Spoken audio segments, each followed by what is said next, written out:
Now, before everyone gets angry, this isn't about which army is the cheapest. I've already made that video, and it was a fun video, and I hope you guys enjoyed that video. So this tier list is actually all about value for money. I'm going to rank these on 5 main categories. Kit quality, does it still hold up? Are they a dated range? Are they brand new models? And all that good stuff. How many options do you have in this faction? Is there a wide range of units and tech pieces you can try and put in there, or is it quite limited? Hobby longevity. Will you still enjoy collecting this army after your 500th miniature? Upgrade path. Is there a room to expand? Is there upgrade sprues? Is there cool Forge World kits? Is there room for conversions and all that stuff?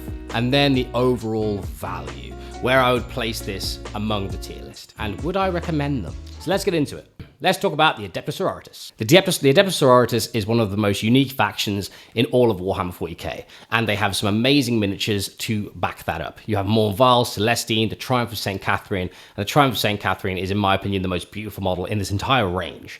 Now, I think the entire army itself has a beautifully good visual, stunning scheme on its own, and it is really visually cohesive as well, which really helps level them up here quite a lot. The models themselves are fantastic kits. They've stood the test of time, and some of them are older than others, but they are all absolutely lovely. You can enjoy painting this army for a long time as well. I really think that this army offers you a lot in terms of the hobby and in terms of playing. So in terms of value for money, I really can't see much wrong with them. The one thing that does hold them back is the price, but this isn't based on price, but it will be a tiny factor. So these guys are going to sit lovely in A tier. I think they're going to really sit solidly here. I think they're very close to S tier, just purely based on value for money, but I think they do get held back by a couple of minor details, like some of their kits are older, and in terms of uniqueness, they do have a visually cohesive scheme, but individual uniqueness cannot be as varied as you'd want it to be. But they are fantastic value for money and an amazing faction to start. Next, we're going to go on to the Tau Empire. So the Tau Empire, I think, is a really cool army. I've recently picked up an army myself.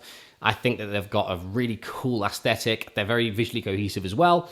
And in terms of value for money, I think they offer you a lot, but also suffer from the fact that there's not loads of detail on these miniatures. So for hobby longevity, may not be the best here, unless you are completely in love with the faction. So I think Tau are really cool, especially for value for money. I don't think they're bad value for money whatsoever.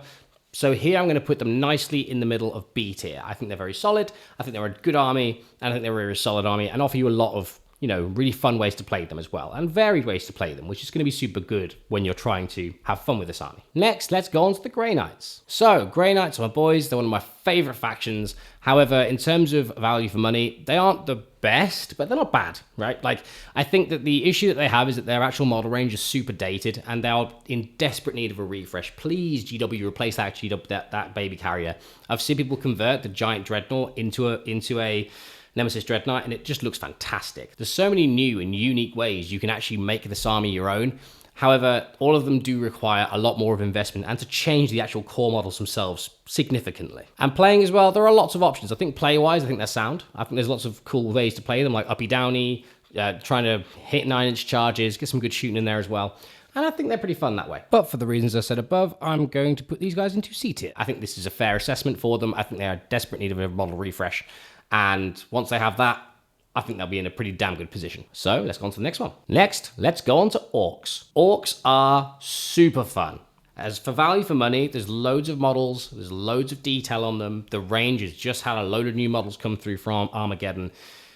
This army is fantastic for value for money in terms of the models themselves, in terms of playing them, in terms of the lore and in-depth lore that you can get into it. Even the meme lore, like I've said it on the channel before, but stuff like an orc believes a guardsman is an orc, so he turns into an orc. Just stuff like that. A lot of that is fan-driven, but a lot of it's very cool as well. And I've never seen an orc player not enjoy using their army. So I'm going to put these guys in S tier. I think they are an awesome army value for money. They're an expensive army to pick up, but that's not what we're talking about. These guys are awesome, and for value for money here, you're going to get a lot out of this army, and I just think it's a fantastic army to pick up. Astra Militarum. So Astra Militarum are an interesting one. They've been ranking low on the channel as well, just because we've been looking at price of the army and difficulty to paint, and these guys do rank quite lowly on there because I think they are quite expensive and they are hard to paint because there's lots of them. However, for value for money, these guys are pretty damn good. I think you've got a lot of, value in the kits that you buy. There's lots of variety. You've got different tanks, different, silhouettes of tanks, different infantry units with different jobs, and you can basically build an Imperial Guard army in 1,000 unique ways and have a lot of fun with it. Also, the new kill teams look fantastic. Those new kits also add to this. So you can basically, and also I always think there's going to be new, releases for Guard, as proven. We had Commissar Yarrick and that little tank thing recently, which are all super fun. And hobby longevity, you're painting guardsmen. Who doesn't love painting guardsmen? I mean, I agree, after you're 100th, it can get boring. But I think these guys have so many ways to mix up the hobby. So you can go, oh, I like painting guardsmen today, but I don't want to paint guardsmen the next day, so I'm going to paint my chimera next. Or, oh, I'm bored of painting those, I'm going to paint cavalry next. There's so many unique ways to paint this faction and to have hobby from it, to get value from this.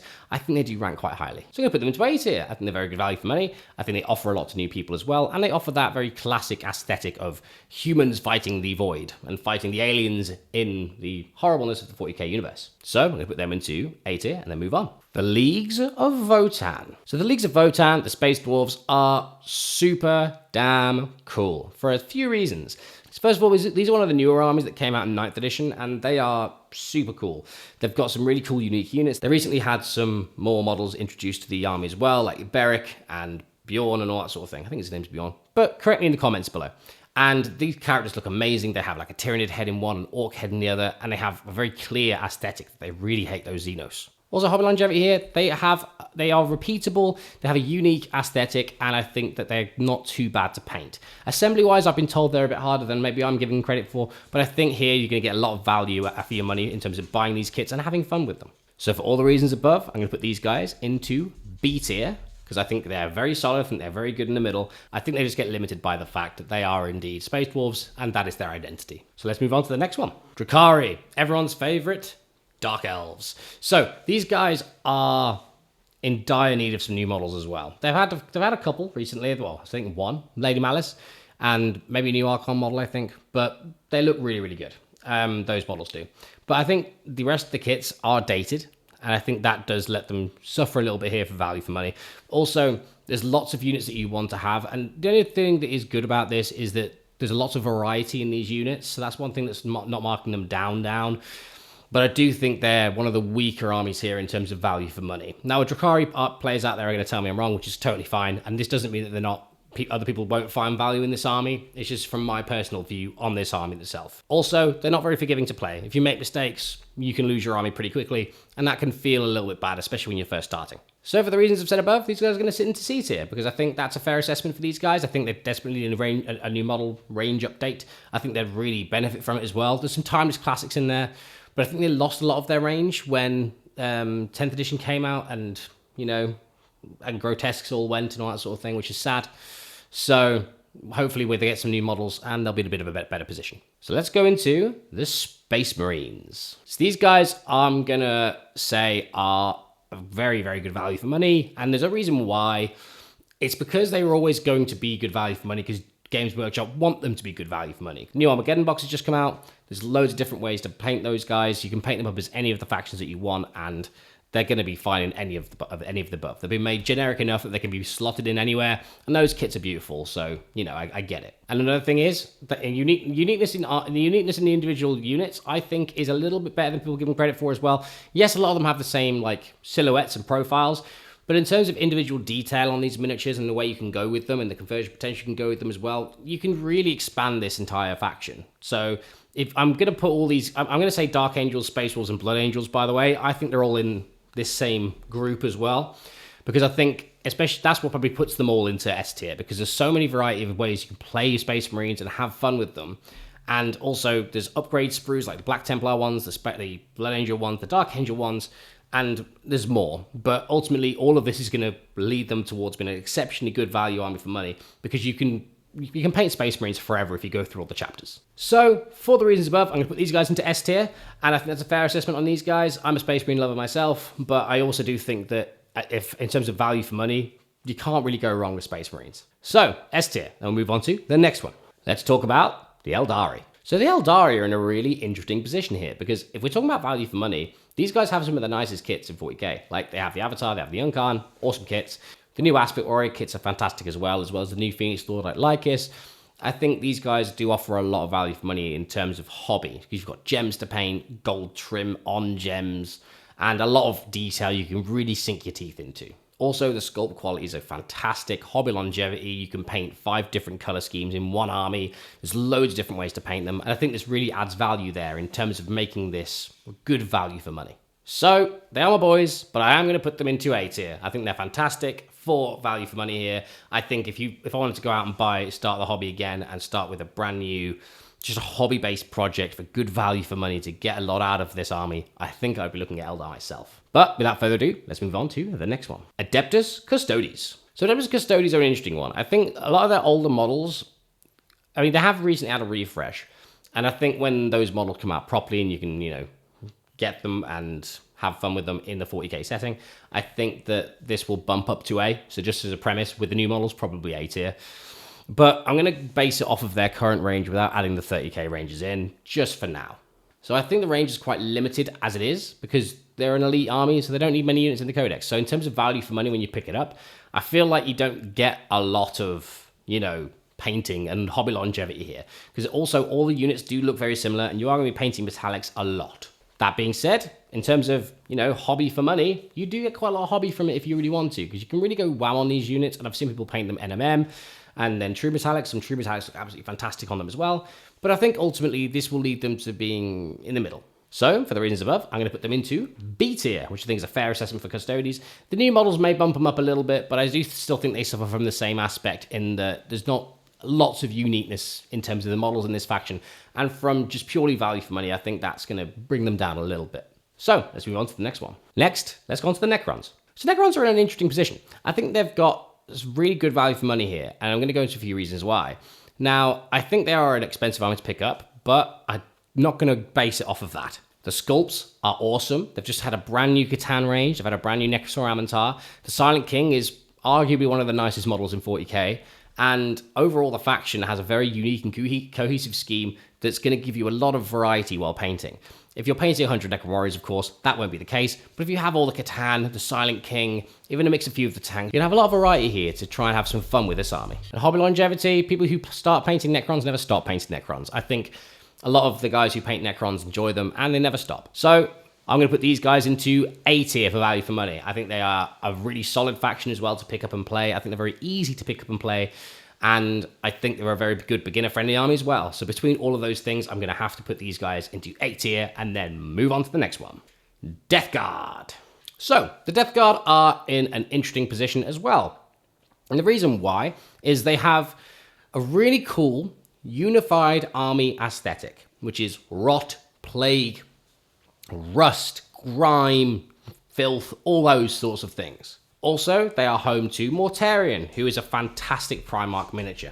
However, they do lack a little bit, for me anyway, they lack a little bit of, variety in this army. And I know there's going to be a Death Guard player out there that says you can convert them all and all that sort of thing.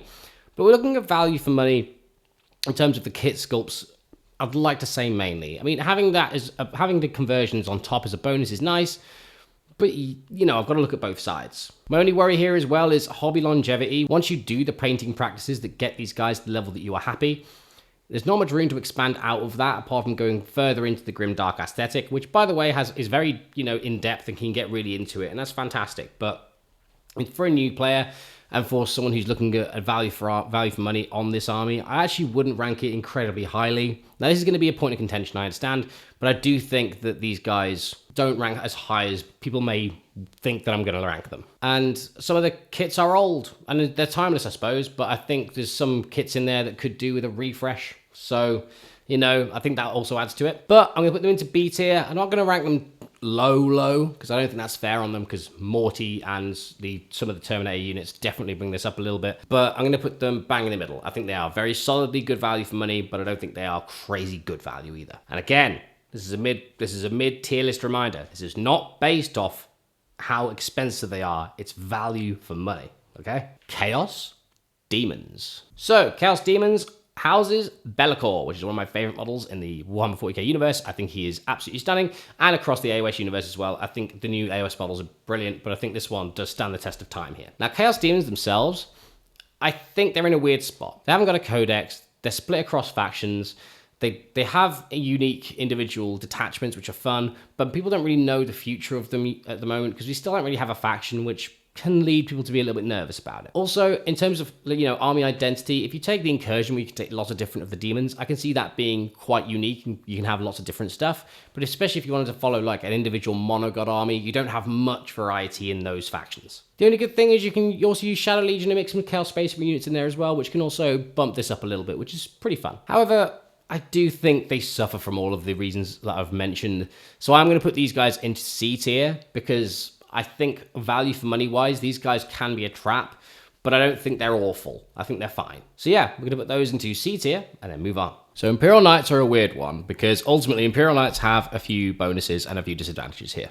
So Imperial Knights in terms of value for money is pretty good in terms of the cost. So you can basically buy 4 or 5 big knights and you're pretty much there with an army that you can use in general games and you'll have a lot of fun using it. The thing, however, that's going to draw this army back on my rankings here is that it's very limited in terms of the way you can build the original kits. Yes, you can kit bash. Kit bashing is a very fun thing here. But I feel like the Imperial Knights are pretty linear in terms of their aesthetic, but because Knights just are linear. They are big vehicles and that's it.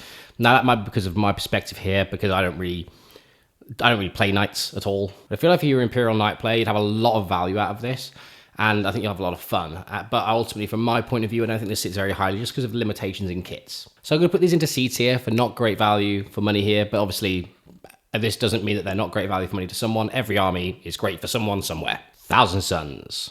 Thousand Sons offer an army with rich lore, amazing models, lots of trim, but amazing models. Some of them are dated, but ultimately their aesthetic is so unified throughout the army, with a lot of variation there as well, with the Zangor, the Mutalith, Vortex Beast, and also the Chaos War engines all alongside. So it's really hard for me to put this army down. The only reason why I think it would struggle in terms of value for money is painting a lot of trim could give you value, but I also think this could lead to burnout and kind of struggling to finish this army if you want to start it and get it done. But for value for money, they're very solid. I can't argue with it. They're such a great army for value for money in terms of also buying them. They're not monstrously expensive as far as I've been told. I mean, I would thought they were, but apparently they're actually quite cheap because you can weaponize sorcerers, rubrics, and that sort of thing, because you can get 10 in a box and all that sort of thing, which is super great as well. So for all the reasons above, I'm going to put these into A tier. Again, amazing army, rich lore, amazing models, and there's so many awesome, cool little conversions you could do with this army as well, which gives you lots to dig yourself into. And also, there is a Primarch model, and I love Primarch models, so that's awesome. So let's move on to the next one. Agents of the Imperium. Agents of the Imperium have pretty decent value for money here. There's lots of like cool characters. There's lots of little cool units you can paint and all that sort of thing as well. Like the Subductors and all that sort of thing look awesome. So I'm not against those. Like recently they did the little animation with the Subductor guy with his shotgun and a Custode fighting alongside him. Amazing. Gives you some really good context to these miniatures. That being said, the range is limited. The army doesn't have loads to offer in terms of playing it as well. It's not very well supported. I feel like it's one of those armies that do really well to have a bit of support in there as well, because there's also some really lovely new minis, like the new Inquisitor, who looks amazing on his little horse. And, you know, I just feel like this army could do with a little bit more love. So I'm going to put this into C tier because I feel like this army could have a lot more, because even the units that you can take from other codexes and dump into this, they're also the older range too. So in terms of value for money, I feel like that is limited. And it's not like you can take any unit from any of those factions. It is very limited in that sense. So C tier, let's move on to the next one. World Eaters. Another Chaos faction, another army. So these guys look awesome, and I really like World Eaters, and I have a World Eater army of my own. However, I'm going to say that these guys have their limitations in terms of the amount of kits they have. The new Khorne Berserkers are amazing. I love that kit. It's awesome. The 8-bound kit are really cool, but ultimately, there's not many units, straight up. Like, Gormunger's got added. But in terms of actual units that you can field, not loads. And also, a lot of these armies don't lead you to have a balanced approach. It's like the Defiler was added in recently, which is really, really cool. But I think ultimately, this army doesn't have an incredible variety, and a lot of it's very samey. You do have Angron, which is awesome, but in terms of value for money, I don't think this quite hits a spot, or quite the idea of what's going to put something into a higher tier in this tier list. But they're great, so I'm going to put them into B tier. I think they're very solid. I don't think they're bad value for money, and I would never not recommend them in terms of that sense. So, you know, I think this army is pretty damn cool. So let's move on to the next one. Chaos Space Marines. Chaos Space Marines have one of the most diverse ranges across all of Warhammer 40K. They have so many units, so many different aesthetics between the Demon Engines, the Lord Discordants, the Infantry, the Raptors, the Warp Talons. They have a cool unit for anything that you want to try and do. Even down to the point you can ally in Chaos Knights and add them to an army that way. Like if you don't have a Night Lord Chaos Knight, you can ally them in and use CSM alongside it, which is super awesome. And the range looks incredible. Like the Chosen kit is beautiful, and you know the new Lords kits are great as well. And also the Nightmare Hunt box, the Nemesis Claw, look amazing. I've literally bought like 6 of those boxes, like just for bits. I have like 60 Legionnaires on sprues just because they're going to sit there because you can't get the sprue anywhere else. So yeah, I think these guys are 100% an S tier army in terms of value for money. So much lore, so many awesome models. You've got Abaddon there as well. Like, there's so many reasons that I can say this is an S tier army, but I definitely think in terms of value for money for your hobby and where you're playing and all that sort of thing, this is going to be a really, really cool army to go for. So let's move on to the next one. Emperor's Children. Emperor's Children. What a range.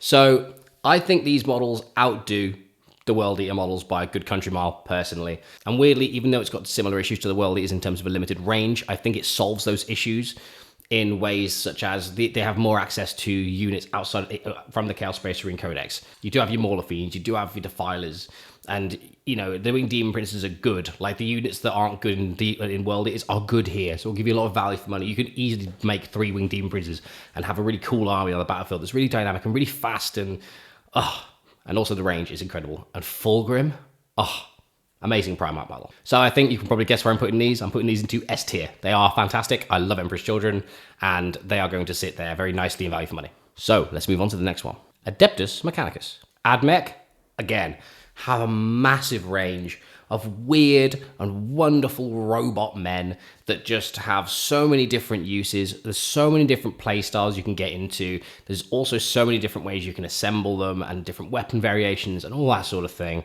And realistically, this army is endless. If you start this army to get all the options, you're going to go on forever. It's an exceptionally expensive army to get into, but it's a very cool army to get into as well.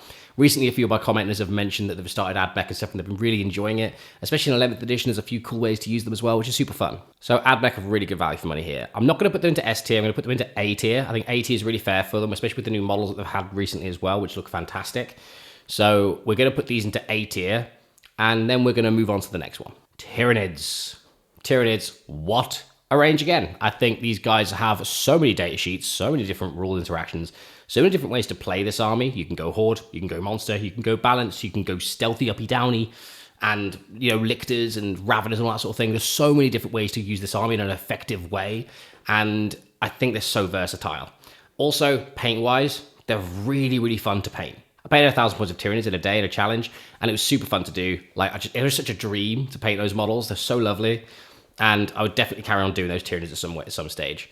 So, you know, if you want to get into those, they're awesome. I would definitely recommend those. And also value for money, they're not horrifically expensive. I've also had a lot of feedback on my cost to collect, and a lot of people said that Tyranids are super cheap to buy as well. So take that as you were. That's why I put those quite highly originally as well. So yeah, Tyranids are going into S tier. They're amazing. And I would definitely recommend getting into them if you ever want to, because, you know, they're Tyranids. They're iconic. They're in the Space Marine game, and you can get some big monsters and go kill some stuff. Chaos Knights. Chaos Knights, I think, are in a very similar vein here. There's a slightly more kit bash potential, but I still feel like in terms of the value for money from the kits and the hobby side will give you a lot in terms of, you know, assembly and painting and all that sort of thing. But as an army overall, and to select it for value for money, I think it's a very difficult one to put into a high tier. So for the similar reasons to the Imperial Knights one, I'm going to also put this into C tier. But ultimately, this army could work for anyone if you really love your Chaos Knights. And if you like them, then just please feel free to ignore me and go play with them. And last but not least, we have the Genestealer Cults. So the Genestealer Cults have not had much love on this channel, and I'm sorry. But it's because we've been looking at beginner friendliness, cost to collect, difficulty to paint. All of those things, they are difficult to get into because you've got so many models, so much detail and all that sort of thing. However, if we are talking value for money in terms of getting value from your hobby, getting value in how you play them and different varieties to play this army and the model range available, this army is amazing. Like, this army is an awesome, you know, opportunity for a new player to get into. You can do the Host of Ascension, uppy downy, shooty, neophyte thing. You can go for a bunch of combat with aberrants and just shove it all in the middle of the board. You can rely on some deep strike charges.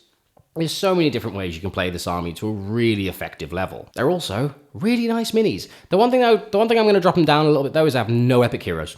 It's sad. They just have they do have a really lovely suite of characters, and there's a lot of characters to choose from, but they do suffer in the fact that they don't have many epic heroes in their own right, which is a shame, but you know, it's not gonna mark them down much. So these guys, for the first time on this channel, are going into A tier, because they're awesome in terms of this specific context. They're great value for money. There's so many different ways to play them, so many different ways to paint them.